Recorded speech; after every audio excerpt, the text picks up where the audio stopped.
First of all, I'm very glad to be here, and I would like to thank National Avant-Garde for giving me this opportunity. So any diplomatic relations between countries are based on two pillars or two layers. One is the historical background, the emotion, the solidarity, this feeling of friendship that I think has been expressed by Professor Greif very well. And the other aspect is, of course, the interest, the political interest, the economic interests that have been expressed mostly by Dr. Marinkovic.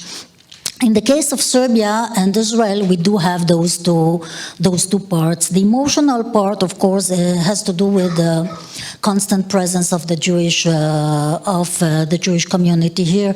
I would like to highlight on three figures that have been mentioned here, maybe somehow occasionally, but I think they are very important and they are key persons, I would say, in the relations. The first one is Rabbi Alkalai, Rabbi Yehuda Alkalai, who was the chief rabbi of Zemun in the 19th century.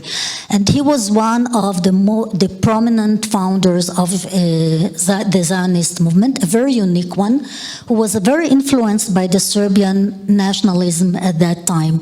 And Rabbi Alkalai had a kind of assistant who was a kid at that time and helped him in distributing the pamphlet, and that was the grandfather of Theodor Herzl that Professor Marinkovic mentioned here, who is the founding father of Zionism.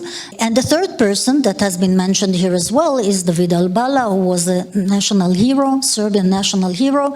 He was a doctor, he was decorated as hero, and after the First World War, he was sent to Washington and New York in order to lobby for the Serbian nationalism.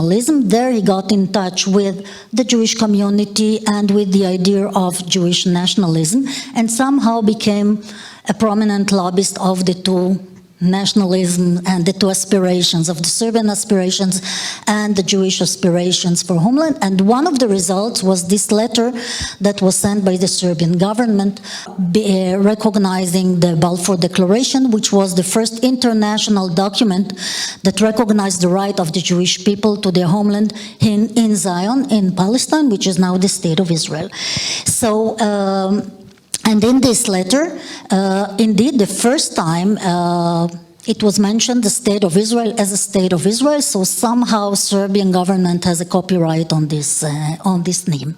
Israel has not recognized Kosovo.